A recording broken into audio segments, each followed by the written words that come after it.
नमस्कार, India news देख रहे हैं। यहां पर मैं हूं आपके साथ सचिन दुबे। शुरुआत करेंगे इस वक्त की बड़ी और अहम जानकारी के साथ। फरीदाबाद से बड़ी खबर। वैलेंटाइन डे के दिन मिला प्यार में धोखा। बेटी को इंसाफ के लिए रिटायर्ड फौजी काट रहा चक्कर। असम से फरीदाबाद आकर इंसाफ की लगा रहा गुहार। फरीदाबाद के युवक ने फौजी की बेटी से किया धोखा। आरोपी ने असम की युवती को फंसाकर कर लिया निकाह। आरोपी ने हिंदू बनकर फौजी की बेटी को फंसाया था। आरोपी अब युवती को 10 लाख के लिए कर रहा परेशान। पहले से शादीशुदा है आरोपी अरमान मलिक। तो वैलेंटाइन डे यानी प्यार वाला दिन। आज के दिन लोग एक दूसरे से प्यार का इजहार करते हैं, लेकिन आज भी प्यार में धोखा मिलता हुआ दिखाई दिया। फरीदाबाद में ये पूरा मामला जो है वो प्रकाश में आया है, जहां पर आपको जानकारी दे कि वैलेंटाइन डे के दिन मिला है प्यार में धोखा।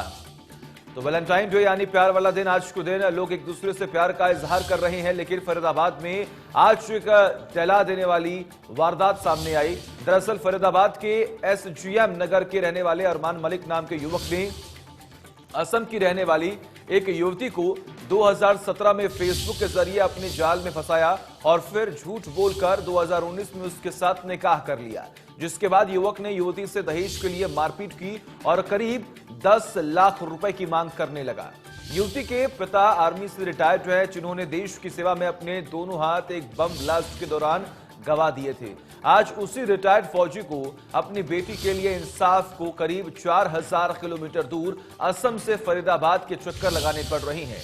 युवती का पिता पिछले 6 महीने से चक्कर लगाने को मजबूर है। इतना ही नहीं, शातिर आरोपी पहले से ही शादीशुदा भी है, जिसने हिंदू बनकर एक हिंदू युवती के साथ शादी की, जिससे एक बच्चा भी है। फिलहाल फरीदाबाद पुलिस कमिश्नर के आदेश पर एसजीएम नगर थाने में आरोपी युवक अरमान मलिक और उसके परिजनों पर कई धाराओं के तहत मामला भी दर्ज कर लिया गया है।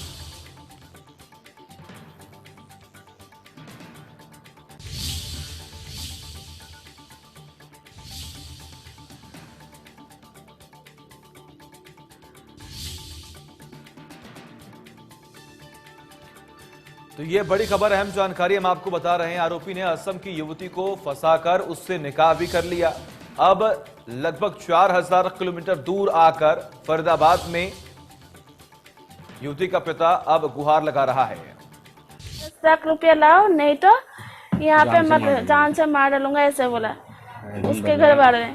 तो 8-10 लाख रुपया तो पापा नहीं दे सकते। हाँ, मुझे हर रोज रात को वो लोग मारते हैं, पीते हैं, टॉर्चर करते हैं। उसकी माँ, बहन, मामा, वो सब लोग टॉर्चर करते हैं, मुझे मारते हैं, पीते हैं। मैं अपने पापा को बोला, वो लोग बोले तो किराए में लेके जा, किराए में उसके साथ अत्याचार कर, मार पीट, तो उन लोग पैसे दे देंगे। तो किराए में वो मारने पीटने लगा, जिंदा जलाने के लिए कोशिश की, सिलेंडर तक बास करने के लिए कोशिश, कई बार जान से मारने के लिए मुझे कोशिश की। और मैं अपने आप को मजबूर होकर मैं पापा को बुला रही हूँ। पापा को बुलाने के बाद मैं अपने घर चले आए मायके में।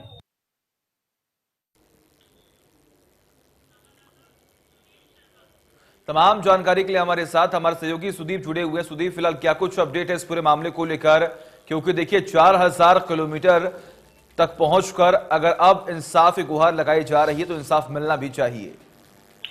जी बिल्कुल, आपको बताना चाहूंगा सचिन जी कि ये 4000 किलोमीटर दूर से एक पिता को आज यानी कि प्रेम दिवस के दिन, वैलेंटाइन डे, जब सारा देश जो है इस प्यार के खुमार में छाया हुआ है, वहीं अपनी बेटी के, क्योंकि आपको बता दें ये मामला सन 2017 का है, जब एक फेसबुक के माध्यम से इस लड़की को जो फरीदाबाद के एसजीएम नगर के रहने वाले एक अरमान मलिक नाम के युवक के साथ प्यार हो गया था और काफी जिद करके उसने अपने पिता के खिलाफ भी जाकर जो है उसने निकाह किया था। लेकिन जैसे ही जब से निकाह किया है और उसके बाद से इस लड़की को प्रताड़ित किया जा रहा था। करीब 10 लाख रुपए की जो मांग है वो अरमान मलिक और उसके परिजन करते थे। इस बात की ऐसी शिकायत थी। करीब 6 महीने तक जो इसका पिता है यहाँ पर आता रहा, गुहार लगाता रहा। और आपको बता दें कि बड़ी हैरानी की बात है कि अपनी जवान बेटी को, क्योंकि पैसे नहीं होते थे, सब कुछ खत्म हो चुका था, उसके बावजूद ये प्लेटफॉर्म पे, रेलवे के प्लेटफॉर्म तक पे अपनी जवान बेटी को लेकर ये व्यक्ति सोया था। और इसने देश के लिए भी अपना, क्योंकि ये रिटायर फौजी है और इनका हाथ एक हादसे में आतंकवादियों के द्वारा जो बम प्लांट किया गया था उसमें चले गए थे। रिटायर फौजी है और उसको कैसा लगता होगा अपनी बेटी के साथ यहाँ पर आकर प्लेटफॉर्म पे भी सोता था। लेकिन अब जब ये खबर फरीदाबाद में जैसे ही हमारे संज्ञान में आई, हम इससे बात चर्चा की गई, जब इसको पुलिस कमिश्नर के संज्ञान में लाया गया तो पुलिस कमिश्नर ने ओपी सिंह जी ने तुरंत प्रभाव से जो है इस मामले पर संज्ञान लिया और एफआईआर दर्ज करवा दिया। हालांकि फिलहाल अभी जो लड़का है वो फरार है।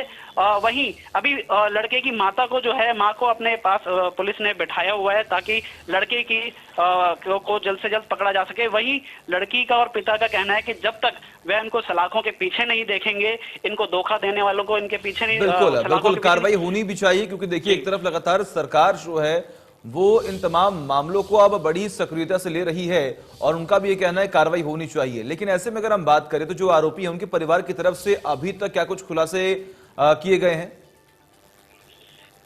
एक बार सवाल दोबारा दोहराएंगे, आवाज जी बिल्कुल बिल्कुल सुधीर। देखिए मेरा सवाल आपसे यहाँ पर यह है कि जब आरोपी की पहचान हो पाई है तो सबसे पहला सवाल मेरा यहाँ पर यह है कि आखिर अब तक उस आरोपी के बारे में कुछ भी पता क्यों नहीं चल पाया। दूसरा कि आखिर जो परिवार वाले हैं आरोपी के, उनकी तरफ से क्या कुछ प्रतिक्रियाएं सामने आई, उनसे क्या पूछताछ में अभी तक निकलकर सामने आ चुका है?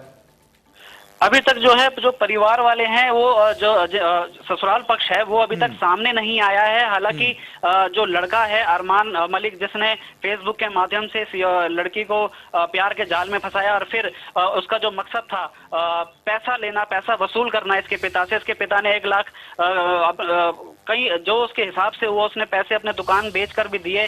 लेकिन अभी तक जो ससुराल पक्ष है वो सामने नहीं आया और उन्होंने अपनी कोई भी प्रतिक्रिया इस मामले को लेकर नहीं दी। इससे साफ साफ होता है कि वह अपनी जो गलती है वो सामने कैसे मान सकते हैं। लेकिन फरीदाबाद के पुलिस कमिश्नर ने जिस तरीके से 6 महीने बाद ये संज्ञान लिया था, अगर 6 महीने पहले संज्ञान ले लिया होता तो इस बेटी को न्याय जरूर मिल पाता। वहीं अभी इन बाप बेटी की एक ही जो है मांग है कि जल्द से जल्द जो है आरोपी सलाखों के पीछे जाएं और उनको अब थोड़ी सी उम्मीद भी बंधी है, बेशक 6 महीने बाद ही, लेकिन अभी भी उनको पूरी संतुष्टि नहीं है जब तक वह जेल के अंदर नहीं जाता। अरमान मलिक। ठीक है, बिल्कुल। बहुत बहुत शुक्रिया आपका तमाम जानकारी के लिए। लगातार नजर आप बनाए रखिए, तमाम अपडेट्स हम आपसे लेते रहेंगे। मैं आर्मी के साथ काम करने वाला आदमी हूँ। आर्मी में थे आप? जी, मैं आर्मी में इंटेलिजेंस डिपार्टमेंट के अंडर में काम करने वाला आदमी हूँ। मैं वो उग्रवादियों को पकड़ाता था। अच्छा। जी, वो उग्रवादियों को पकड़ाता दुश्मनी बढ़ गया। दुश्मनी बढ़ जाने के बाद में मेरा घर पे मकान में आया है किराए का मकान देखने के लिए। किराए का मकान देखने के लिए आए थे आपके घर पे? नहीं, कोई दूसरा आया था, उन लोग ने भेजा है, उग्रवादी ने भेजा था, कोई सिविलियन को भेजा था। भेजने के बाद में मकान देखने के लिए आया था। मकान देख के एक बैग छोड़ के चला गया चुपचाप। मैंने सोचा बैग में क्या छोड़ के गया है, इसको बुलाना चाहिए। तो मैंने देखा है वो तो आदमी नहीं है, चला गया है। तो बैग खोलने के टाइम में ही मेरा दोनों हाथ चला गया, ब्लास्ट हो गया। मेरा सीना भी फाड़ गया, दोनों हाथ भी चला गया। हाँ, उसका बाद मैं अभी बैठा हुआ हूँ। मैं आर्मी के साथ काम करने वाला आदमी हूँ। आर्मी में थे आप? जी, मैं आर्मी में इंटेलिजेंस डिपार्टमेंट के अंडर में काम करने वाला आदमी हूँ।